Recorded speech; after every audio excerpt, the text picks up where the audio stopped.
Le Sakonabino Banso, Ngai Tata Songi Songi Makama Mokili. Alors, aujourd'hui, je vais donner mon avis par rapport à ce qui concerne l'ambassadeur de la rumba congolaise. Il y a... Je ne sais pas, hein, moi c'est mon point de vue. Moi c'est mon point de vue, ça n'engage que moi et c'est ma façon de voir les choses. Voilà. J'entends beaucoup de personnes disent que c'est pas ils n'ont pas nommé Gims et Dadju comme étant ambassadeurs de la rumba congolaise, mais plutôt ambassadeurs de la culture. Ce que vous devez savoir, à force de donner, de déformer la logique, ça vous rend bête à un point que vous ne pouvez pas y comprendre ni savoir le pourquoi. Pourquoi je dis ça? Si le président de la République nomme Gims et Dadju comme l'ambassadeur de la culture congolaise, à un moment, vous devez vous poser des questions et le ministre de la culture sert à quoi? Parce que le premier ambassadeur de la culture congolaise, c'est le ministre de la culture. C'est quoi? Ce qui va nommer Bango, ambassadeur de la culture. Bon, ministre de la culture, il a servi Nanine. Il sert à quoi le ministre de la culture? Ça, c'est la première question que je vous pose. Deuxième question, les alliés, pourquoi Gims, on peut comprendre, mais pourquoi Dadju? Dadju n'est pas congolais, il est français. Il est français congolais d'origine. Donc, déjà, constitution, ou disons plutôt la loi congolaise de la RDC, interdit un citoyen d'avoir deux nationalités. Soit tu es congolais, soit tu ne l'es pas. Dadju est français, et en quoi Dadju aurait un passeport congolais? Ça n'a aucun sens. Si la loi congolaise interdit un citoyen d'obtenir deux nationalités. Ça, c'est la deuxième question. Alors, je reviens maintenant sur mon propre avis. Je trouve ridicule un président à Kenogozwa, hein, bateau, oyo, bazali d'origine bien sûr congolais, voilà, baza makila nabino, tokuki oboya ngote, bokuki obwaka pe bangote, c'est logique, baza bana nabino, bazo ça la fierté mboka nabino, et ça c'est bravo, je dis bravo, c'est, on peut pas nier ça. Mais là où le président a échoué, c'est d'avoir nommé Dadju et Gims étant ambassadeur de la culture congolaise, entre guillemets, ambassadeur de la rumba congolaise. Pourquoi? Parce que ce sont des musiciens. Et ceux qui vont nommer ambassadeur de la culture, forcément, ils représentent la musique. Parce que la première richesse na bango, c'est la musique. Il y a Dadjuna, Gims, ils ont la musique. Donc, ce qui veut dire, ils représentent la rumba congolaise. Pourquoi je dis la rumba congolaise? Parce que l'image du pays, c'est d'abord la rumba. Ce qui totali l'image, il y a Mboka, net Jamaïque, et ça reggae. Ce totali USA, et ça ba R&B, ba soul, tu vois, il y en a tellement. Est-ce que vous comprenez de quoi je parle? So totally image ya ba falansa. Banzem na bango ya kala kala kala oui donc et sola te wana. Ce qui ba yindo te kasi le bazara ninga bazara ninga ko pola wana. Voilà, bref. Ça c'était juste un message de réflexion pour tout faire comprendre, pour tout commis faire comprendre ridicule les ali wapi. Ridicule les ali na nomination ya Mokonzi. Mokonzi abeti poto abeti likofi na libende, fallait pas. Parce que même ça la kibongo, il fallait azwa au moins moko tomi balé. Bon, parce que beaucoup de personnes disent que hein, parce que je voulais aussi rectifier là-dessus au fait. Batebele basolo oh ceux qui mokonzi asali bongo po ba musicien ya Kinshasa bango na bango ba yoka na raté. Kako fingana na kofingana soki batiaki par exemple ferry ye wana nga baponi batie ferry balinga bafinga ferry so pona ni boye o bafingana ka bango na bango balingana bana Gims pe aswanaka so boye bien ngote Gims aswanaka na babuba na ba rappeur ya nanu ya France donc hein, voilà kolobaki ba musicien c'est comme si ba musicien ya Congo bango ndim baza mabe ailleurs baza mabe te wana bokosi po na France pe ba misé bango na ba chanteur ba rappeur bango na bango ba yoka na raté hein. Des fois même écoute ils pire na préféré na écoute ba congolais que et pas ba français bon et pas français na du mundo qui a ke boma moninga tirer moninga. Donc je préfère même pas ba Congolais moi parce que soit na ya maloba. Bon, vous voyez la ngama kama gindogo abomé na gindogo, bon, ça c'est autre chose, hein. Mais tout le bandinga physique. La ninga physique bwina na monete Congolais ulungu, bon, à part petit na biso yo mwana na biso yo comment il s'appelle le petit là, Gaz Mukinza, excusez-moi en fait, Gaz Mawete, celui qui Mawete one.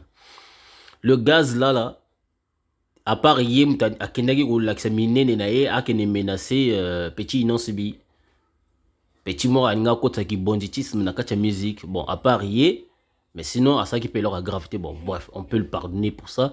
Mais Gaz Mawete la nappe mission ningi assumaraté que no yem ta banda petit inonsibi, alors qu'en réalité c'est lui qui avait commencé, il y a des preuves. Bref, ça c'était juste entre guillemets, entre parenthèses, j'allais dire. Donc on revient sur le sujet. Donc les gens disent que non, parce que Baswanaga, tout ça, papa, patati, patata, y a un bâti, d'adjou, non, c'est ridicule, hein. Bazan a besoin, n'a pas cet exemple. Mokonzi Azan a besoin à juger bongo. Parce que, d'adjou na Gims, va côté Sarambon, na gouvernement congolais. D'adjou na Gims. Bolinga te, eza vérité. Dadjuna Gims ba koti sakambongo moko te na culture congolaise. Koyemba eza nango mabete ata ba yembi na lingala ndi comme je suis en train d'entendre que non beaucoup de personnes bazolo bo non Dadjuna Gims ba yemba ka des fois na lingala eza pe ka nega ba feri ba fali nega bazala ba yemba pe des fois na lingala. Est-ce que cela signifie ba ça la culture française? Non. Et là est-ce que cela signifie ba yemba la R&B? Non. Bref. Donc on a des raisons banales, des raisons enfantines en fait. On ne peut pas donner ce genre de raison pour dire que non, oui, s'il a fait ça, c'est parce que les musiciens entre eux ne s'entendent pas. Même Gims lui-même avec les musiciens ou les rappeurs français, ils ne s'entendent pas. Ils ne s'entendent pas. Des fois même c'est pire. Booba a menacé la femme de Gims, pourquoi? Il y a eu des problèmes, il y a même... Bon, bref, je ne vais pas revenir là-dessus. C'était juste pour vous dire que non, que ce soit en France ou ailleurs, c'est pareil, c'est idem. Ils ne sont pas parfaits. Voilà. Et de là à retirer des vrais personnages qui méritent ce titre, à donner aux gens qui ne font même pas rentrer un centime dans la caisse congolaise, là, je trouve ça ridicule. Parce que mbongo nyonso oyo faire kofi machin etc. ba long ba ganyaka culture et yambarango ba yebian ba trophée nyonso ba bon. À part l'IFA, ceux qui trophée somba, ceux qui n'ont pas évité, bon, bah trophée des fois de la cérémonie, n'a tout le monde a raté n'ingi bah pesa rien. Mais ce qui est sûr, bah trophée n'est à bon baracher. Les gens ont ma bêté, les gens non. Les gens bah trophée mususu culture congolaise à reconnaître en côté. Si on a zo kosa, bogi ngotuna. Namona kakabuto salango eza ferré. Je ne dis pas ça parce que je suis fan de Ferré, non, je dis ça parce que c'est ce que j'ai vu. Faire un trophée na yeba pesa na Cameroun a menyango directement na ministre ya culture na moto na mona o asala. Donc trophée izui na mboka mususu aki a menyango na ndenge loi esengaka o memi kuna tata après o tira ko tya na ndako na yo ndenge loi esengaka. Mais bon, mais ce qui est dommage, Mokonzi a ko nommé Dadju na Dadjuna Gims, bah ambassadeur, il y a culture, il y a rumba, tout ça rumba. Bon, c'est bino bolingi botia la culture, mais moi je trouve ça c'est jouer avec des mots. Il y a rumba congolaise. Comment se fait-il que Dadju a côté sarambon mingi na France? Donc culture, donc ministre de la culture française a yebi to yambongo oyo Dadju a côté saka. To yambongo oyo Dadju a salara. To yambongo Gims a côté saka. Bah eh bien. D'ailleurs, à Sombela Tata na le pango na France, on a donc boyebi combien futa, boyebi ben poni na futa kaponango. Donc voilà. À Sombela pe moronae, hein?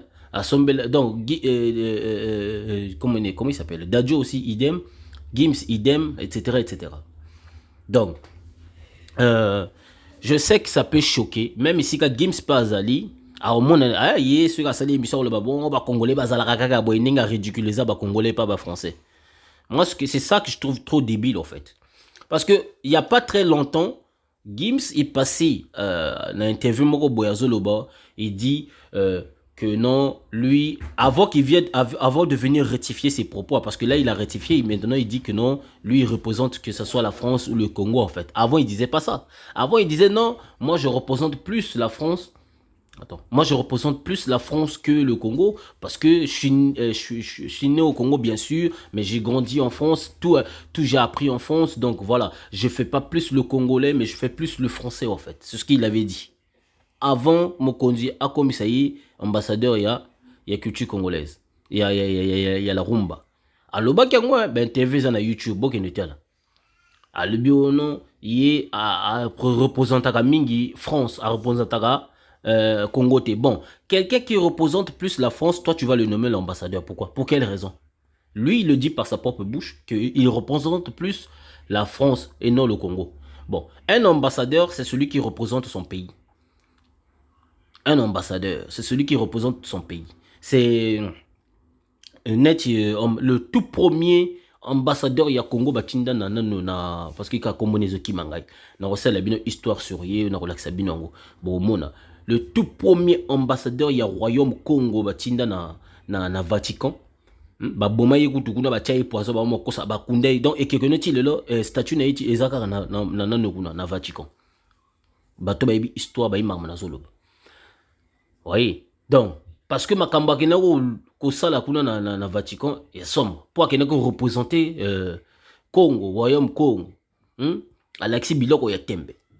Teyi ya tembe. Mais le ko la mundela amona yo soki to tikiye a redévoiler ba secret belé ya ndenge biso to construire na ninga le kuta boy. Ba chaye poison akufela kuna. Bref. Alors donc, ça c'était mon point de vue par rapport à titre ambassadeur. Donc, qu'on ça Dadju passeport, je trouve ça ridicule parce que Dadju n'est pas français. Je sais que je dois vous dire, oh, Azali congolais. Oui, Aza congolais namakila. Mais Namikanda, Aza congolais te. Hein? Aza congolais namakila, mais Namikanda, il n'est pas congolais. Namikanda, Azali falansa. Et ça, le coup là, ça le coup neti, Makelele, a par exemple une équipe nationale française. Hein, une équipe nationale française. Donc, ce qui veut dire Azadia français. Au coquille, jamais qu'on soit, moto azobet une équipe nationale française, au zoyer, au qui tient sous une équipe nationale congolaise. Et ça, la maraté, pe goutika la ça la maté. Donc, Ezal Waleti, aux huit, Barthez, au Aza français, aux huit, au mémé na Allemagne, au PC na équipe nationale yaba allemand, à Betakuna. Et ça la maté, c'est ridicule. Pe ça la marapété. Donc, dès que c'est le quoi a changé passeport. Parce que passeport, ils allaient identité ya moto. Bah, après ça, passeport, tu as bah, ça. Telaga biso la Afrique, bah, trafic, tu es l'équipe belé, ou on peut se finir, moi, moto mbonga, le bah, sur passeport, na logique, passeport, bah, ça, yango, te tikaka, bah, ça. Non, passeport, ils ont identité, pièce identité ya moto. Il y a un bon monde attend boké na la préfecture, ko senga ba titre de séjour. Si vous avez un titre de séjour, te ba sorti pardon, si vous avez un passeport, te ba ça yo titre de séjour, te ba sur ka récépissé. Pour na ba titre de séjour, il faut même un passeport parce que ba ibi passeport, ils ont une identité na yo fixe. Même si batumso ba yiba ba trafiquant na ndenge na bon, mais pièce si on peut un passeport, ils allaient déjà reconnu net il y a vrai là yo.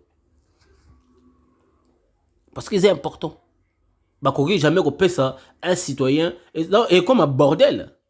Et ça, le rôle net, bon, fallait ça le binaye, ngane na zaboye, bon, congolais, paie ça un passeport non congolais, fallait ça combiner congolais. Sans assigner Mikana, sans à changer de nationalité. Non, c'est ridicule. Et ça l'a raté. Donc, copé ça, Dadju Mikana, soit Dadju a commis congolais, a lobby en moté na public, a changé de nationalité, soit mokonzi abeti mabe abeti poto akangi miso apesi kaka nkana pona zana na passeport oyo passeport n'est ça très important, hein, passeport diplomatique ba pesa ngo n'importe qui te pondi nazoyo ke la bateau passeport ngo ba pesa ka boye ta la moto boye non bato bazwa ka passeport les ali bato ya katia politique, c'est-à-dire moto azana katia politique ya akoki kozwa passeport wana pe kopesa na moto mususu ezala mwana na ye akopesa mwana na ye passeport diplomate parce que ye aza na kati ya politique moto bazotinda ye libanda. Congolais nyonso oyo le Congo mboka na ye etindi ye na libanda ya mboka soki azokende kosala na cadre ya Congo bapesaka ye passeport diplomatique. Vous comprenez?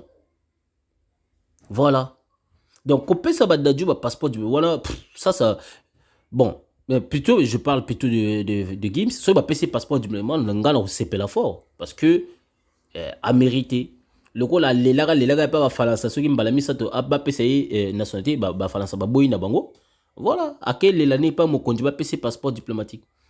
Pour n'a visa tout le temps bon mingi parce que Azara na visa ordinaire si je me trompe pas.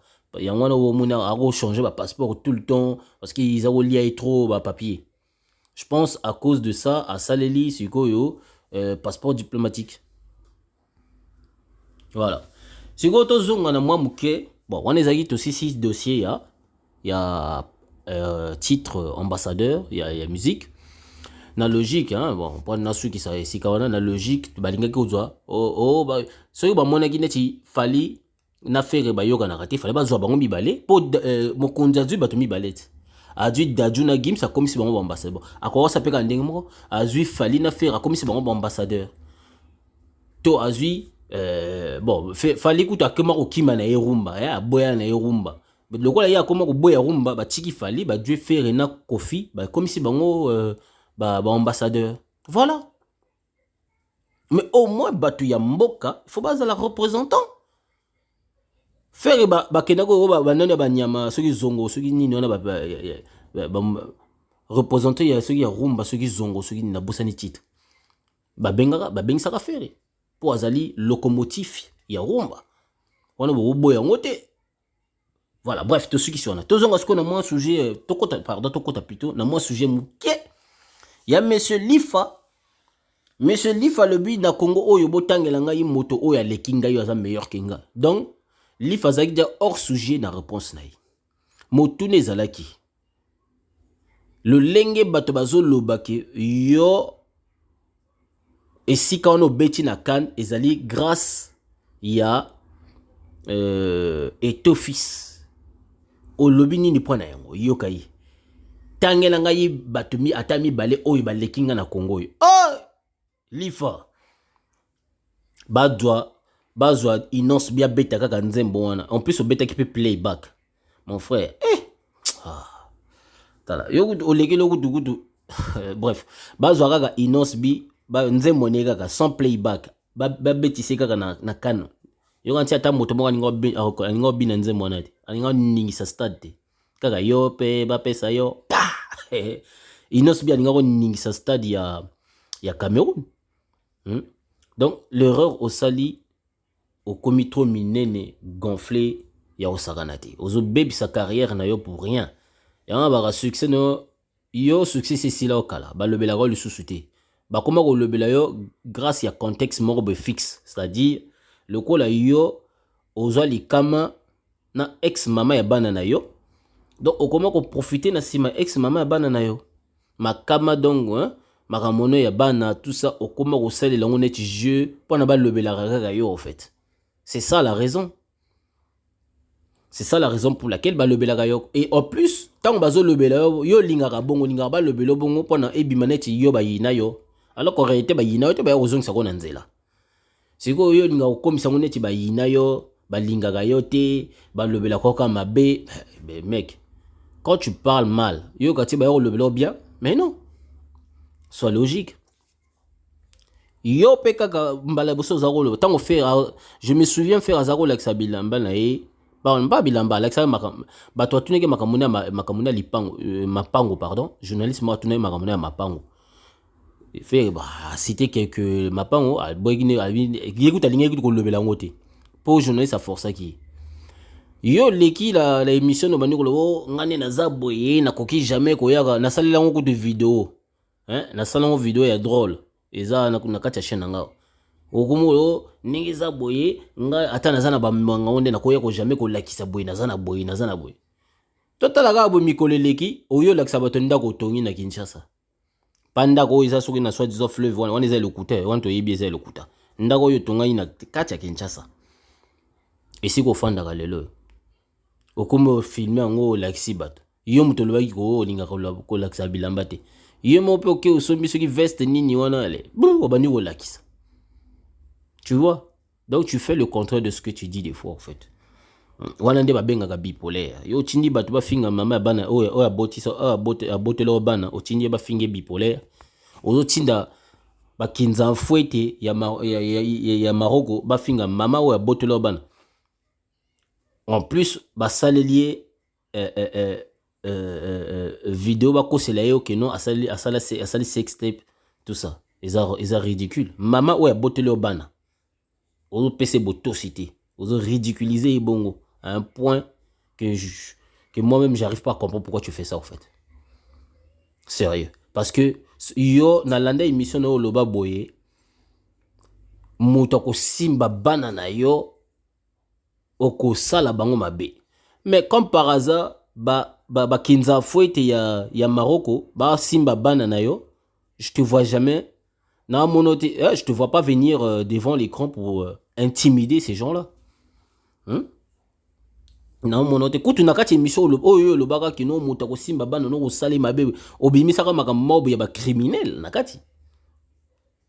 Bon, sikoyo bana kinza fouete ya Maroko bazo sala ba lobela bana no mabe.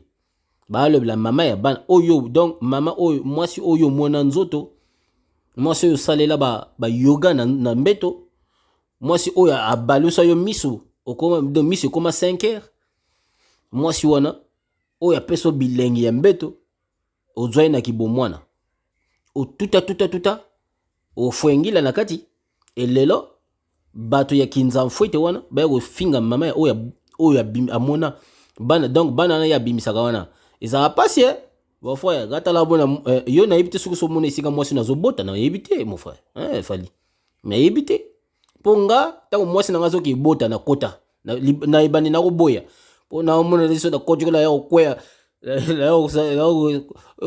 do évanouir mbala moko mbunda kwei cadavre do tala la obanga na ngai mais na kotisa esprit ya mobali na kota na kati na mona mwasi na nganinga zo bota bon na mona tala na tala kuna te poso na tala kuna ma watro na ngana kwea pardon ngana tala te mais nazaka peme mutu na yiga ninga finanga liboko ya o sorti leti kaka robot mais komona ninga zo lela mon frère ça la rapasi basi ba mona rapasi ta ba botaka mais cela ne veut pas dire que non basi doivent se profiter par là pour la bataka biso non bon ça la haute mais cela ne veut pas dire ça parce que pas si wana eza nature na bino nzambe mtapesa ngo bongo donc biso mibali to changer ngote peu importe ce que vous allez dire mobali ko changer jamais pas si ya mwasi tanga botaka ezali nzambe mtasala ngo bongo siko biso sikoyo toyoka kaka mawa c'est ça notre nature to bandaka oyoka ma tata za moto ba sentiment te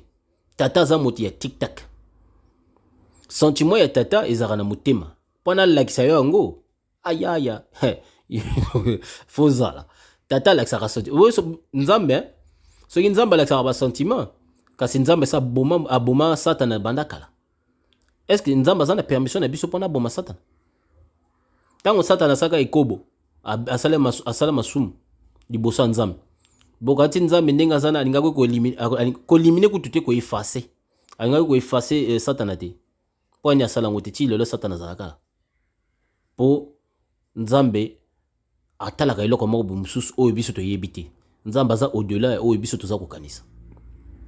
Donc yo mon frère Lifa osali minene na yo banda ko lobo nani na Congo ya leki yo tala ngana yebisa ko nasala video moko boye yango na tie longi ya tata oyo na liboso bo mona oyo tata kinza fouete oyo ya soki pasta ya azali pastek aza pasta te Denis soki lesive oyo tata oyo asa prophétisaka que yo osili ya balola yango azo finga bato ba musicien nyonso ya Congo basili nga ba wera ba faire et tout ça nzoka nde alobaka et alobaka nde yonde la preuve bomoni te vidéo ita obima oyo esika azo tonga Lifa makambo ya kolobaka na liboso ya caméra eza te oyo akanisaka na sur Lifa la preuve boyoka na kotiela bino ce extrait ya vidéo mona sala bolanda bino moko bomona ndenge Tata Pastek a prophétisé déjà.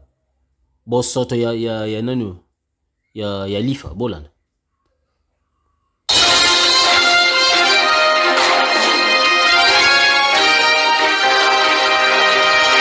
18 décembre, hein, toujours les colos. C'est la mouta sala nzembo leki regarde-moi. Et zipiganga. Dit total 18 divisé par 2 au kutara 9. 9 à caché wana. C'est-à-dire bango nyonso baza na combat siko ya kobinga. Sera leader. Alors ndena kata bitumo les 18 ande bato so ba aussi la wana. Oyo eloko ne ko sacrocité akeli walibela. Salut. Enfin, j'ai fini avec le studio. L'album est fin prêt. À très très bientôt. Il y a des gens qui veulent faire le fou ici, lancent des choses. Encore une chose, j'arrête et je me bats. Zalaka wana, kobanga te. Jesus Christ of Nazareth. Que ton âme reçoive aspect. Non, dans la vidéo, Tata lessive ici à prophétiser liwa ya Lifa. Carrière ya Lifa la réalité c'est si la kala. Motako boya ngwaza ndoki. Motako boya makamna zoloba c'est que abela liboma. Bolimbisa, pas na maloba. Mais isa bosolo. Pourquoi je dis ça? Lifa banze babimisaka eloba makalisusu te ndenge tango babimisaka par exemple droit chômeur. Nana ko boya droit chômeur, faire écoute andima droit chômeur. Ça na ko sa ba archive ezali. Faire andima droit chômeur na ndenge ko sakana te. Motako kaki jamais ko boya droit chômeur. Po na tango wana Lifa ko sala makambo ya bien. Na tango wana tango abimisaka droit chômeur Lifa sala makambo ya bien kitoko ba nini biso tout linga yango même ngana nganze droit chômeur album wana kitoko mwa ya ko sala na te na linga yango fort. Mais après droit chômeur ndeko na biso Lifa minene siko ekoti e pasoli butu allez akobo sala le tika kaka sala. Donc akomi kaka soki amoni abimisika tika abimisa biloko vite fait. Et biloko vite fait wana nde mutezo bomba siko carrière c'est si là. Bon remarquer na quiconque na défi à prouver le contraire. Tango baro le bela sous Lifa te ata bato ya nano kuti net baro le bela Lifa te. Wana na ngongana bato azo finga fere na nenga ko sakana te po fere mbuta lukaku soki likaku soki likoso mbuta likaku a finga fere ken soki mpiaka wana finga fere. Comment il s'appelle l'autre? Vincent Nzuluzu soki Nzuluzu finga fere etc. Na demeure. Toi tu vas demeurer toujours comme ça là dans la bétologie. Demeure ouais. Tu vas demeurer toujours dans la bétologie. Donc, na loba ngote. Ah, demeure a changé ma lobate. Demeure mo lobanini. Oh, ngana sa sus na kacha makamona bangwana te na mo lobela ba magicien nyonso, mais cela ne veut pas dire na ko lobela sus fali na bien été na wanga. Et bandaka bogo malem. Attendez, vous allez venir après mo lolo sus. Ah, Lif a auto décoller. Est-ce que baro ba sale Lif ba reproche wana? Monsieur Izagi Ferry. Hey, Castor, mais la main d'Atorate, bateau. Bref, je reviens sur le sujet pour faire comprendre ce que je voulais faire comprendre aux gens. Donc, tant que bango finga parce que ça qui série moko boye période oyo Davina na tango Sankara de Nkunza ke na ojwa Davina abimise na net. Allez, na sima nde fali ako tindika Sankara. Bon, maman la raison on a sujet parce que maman a deviné sa prouva donc pas besoin maman a deviné oh ya bota devina le bango maman ya comment il s'appelle le gars là le frère comment ils qui m'ont rappelé c'est le Scram le frère oui à loba yango donc na raison on a sujet parce que ba preuve ezali. Alors quand on a serré ba nika faire ko finga faire na de gauche à droite presque ba musicien nyonso et fali siko ago bako kumisa ye afinga ka moto te machin ba bibi c'est moi la balabu le roi c'est la séance ko kala ça ba vidéo mingi te na ça la mingi vidéo mingi sur Marie Nkwanza zoki Marie Nkwanza o ya sala blog ba YouTube na Facebook one Marine Kwanza na sala écoute vino sur tangazaka na kovo li bengele penza donc son truc briller au tché l'huile likolo tché maki et donc et beli mbala mako na série wana na sala ya vidéo po ya ko finga faire na ninga ye akitisa mafinga Marie Laure Nkunza suli Nkwanza ako finga faire na ninga osana te akitisa mafinga ba vidéo msusu kuto alongola aso na ko salé.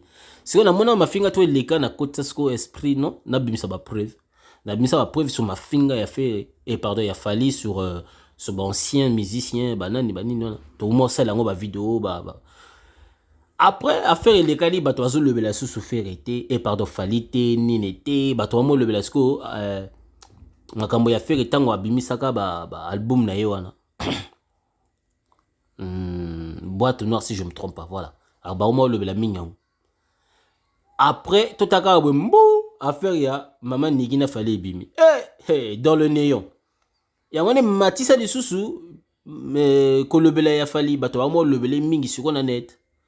Donc en réalité, bah le belé sous la musique, pour na ba le belé fallu la musique, il faut asa la featuring moro boy. Na ba dum so zero le bo ndo nzembo ya fallu zo beta nga passer nga tan ba na bon fali banzemo pone yoka na vraiment fa asa la featuring ya yemo ko yoka na te ba mo pesanga ba exemple net à mort na nzoto. Ce que vous ne comprenez pas là eza banzemo nzemba à mort wana eza nzembo ya polémique. Premièrement nzemba à mort wana baloba rono mwana na ye mtakomango mwana ne oyo abotana niki mtakoma yango donc eza maloba na zo yembela wana à mort wana ezali niki siko eza polémique moko soka esaleli yango bongo bato ba kolobela yango parce que zo yembela polémique moko ya mwasi entre Niki na rival wana mususu wana Gomor soki Gomor. Donc c'est normal bato ba lebela yango parce que izali nzembo ya polémique. Nzembo mo pa ba lebela yi. Nzembo donc bazo lebela te na sens musical mais na sens polémique. Donc c'est là où il détruit déjà sa carrière sans le savoir. Deuxième nzembo bozo pesa nzoto. Mais na kata nzoto wana zo loba nini bimisa mwana ye kaka mwana oya kenda ko wangana et pas nati le colère là ezan molimo mosanto soki molimo mosanto mutati ezemi ako koselanga zeni wana ye lifa loba kaka yepe kaka mutazongi azoloba so asenga ba bimisele mwana kaka taka lobi boko maman Niki abimisi mwana. Donc à un moment il faut savoir ce que vous faites, il faut comprendre aussi des choses en fait. Lifa komi ko vivre na polémique. Donc, yé azali sur ce qu'a lobby boyé et aussi la polémique. Baro le belaye. Donc, y'a l'ingin de nin. Y'a un besoin de faire azo le basso maramana. Fana na ekimi a boyé polémique. Parce que faire à comprendre qui lifa depuis kala. Alors, baka nga makambo ya polémique na boy, makambo ya banano na boy na ngai. Na tia vidéo na net. Parce que comprendre lifa kala. Lifa à se nourrir na ba ma finga.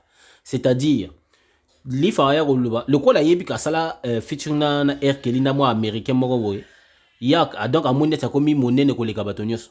Donc du coup ce gars yé a le bi benga na sa grand bateau bateau o balinga yete na bateau bazaka contre malobane ya buzoba so ba contredire yé siko eko bimaneti bateau wana baza ba ene baza ba bandoki balinga yete ba finga yé na pesa exemple ndenge na uchu prouver que non azali a somba ba abonné bato ako finga biso ba fingi biso na ndenge mo des fois la soupe maraba commentaire yo senti muta finga morono o abota yo pour la kaka lifa parce que au lobby lifa a somba ba abonné ya finga moro abota yo c'est pas normal vous voyez tout donc oh c'est ribo izara guerre on a ba kinza fouti ya Maroko bazara la biso il faut sortir de toi ça ba guerre na ba na bandeke banchwini bandeko banchwini nchwini za bandeko iganga mingi chwi ba ya mike wana do bakansa baza ba aigle ba mbemba donc aigle na Kikongo ba bengo mbemba bakansa baza ba mbemba nzo wande banchwini kaka banchwini bandeka mike wana ba bébé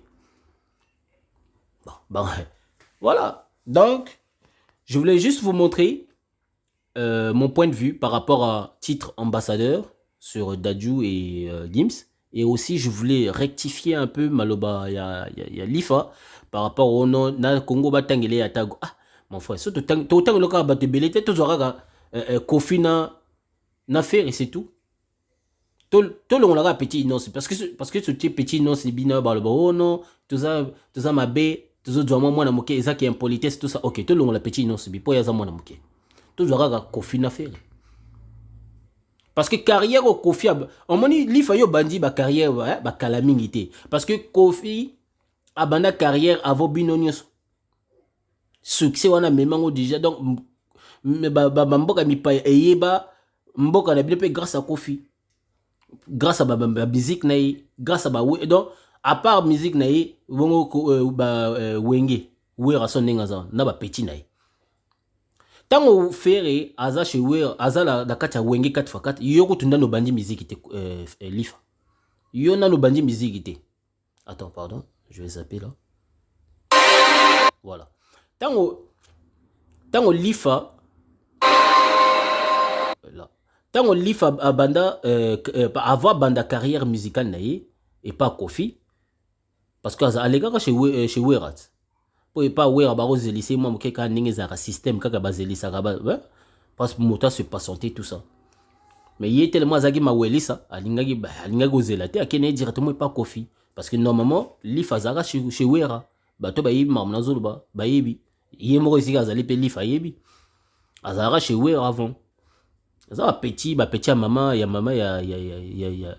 wera petit ta ba monaka pardon ya mwasi ya wera pardon ta ba petit ba monaka mwasi ya wera na nzela maman na biso ba ganga li fazaka bongo voilà li fa rolanda kutu faire la mituka ta aussi wala faire ça la succès ko sarana te tanga otoko yemba vita imana hey loco alors arrêtez faire abadi musique les lotes fou c'est pas par hasard wana faire abandi musique il est loté abandi na 4x4 na 4x4 on est si to yeba déjà faire wenge 4x4 BCBG to yeba déjà faire tanga ba kabwani faire akena grand naï werason kuta ucho lo bango bakalami ita po Blaise Bula beta mabaku trop awanga na faire Blaise Bula lebi moto zo beta pembe na no zo wera kuta lebi moto beta pembe na to wanga ngo to lo bakazarate ata bino mo.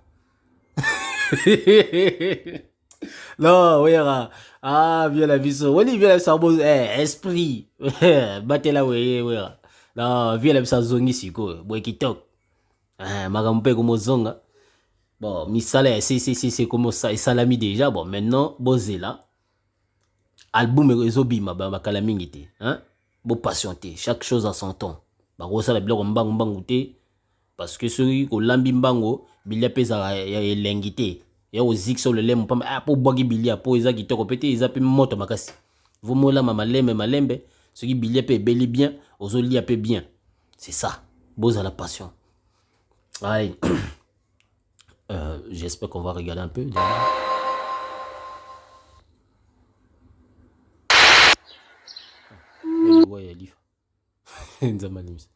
voilà donc Pasteur Denis Lessive, Pasteur Denis de Lessive, et ça prophétisa déjà l'Iwa il y a l'IFA.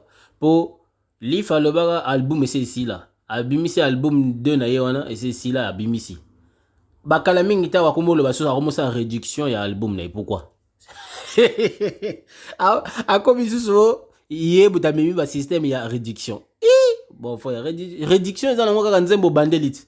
Et nzembo so bêta déjà, et bimi, le gros la batba yoka qui a côté. Donc, aux yeux, en haut, au bandeli, en haut, on rajouté quelques titres sous, c'est tout. C'est ça, réduction. Et là, on y a mal longue spécialisant. Batpe si basala, avant, on va volume 1, volume 2, volume 3. À l'époque, on va bon. Mais yo kati soko lobi ki yom de do yo mimara nyos olobo mema autotune yo te mto mema auto ki wangila auto wangila petit inos bi ay mangu yo avant bando utilisant asalela auto wangila faire pas salela wangila auto wangila mais est-ce qu'il y a landela ngokutu batebele ba salela wangila auto wangila mais jamais balega ba lobi biso to banda yango eza bloko mususu tala bolo bakate ko banda tika lifa ça na pesi non alias voilà na pesi alias raison pour aimer alias ce qui aimer alias je me trompe pas alias bref na pesi raison parce que ta le biso bomoni moto amolo babo ese kazo ke na okufa peut-être azana raison na to sambela pona lifa nzamba batelo peace and love mon frère lifa zana kimia peace.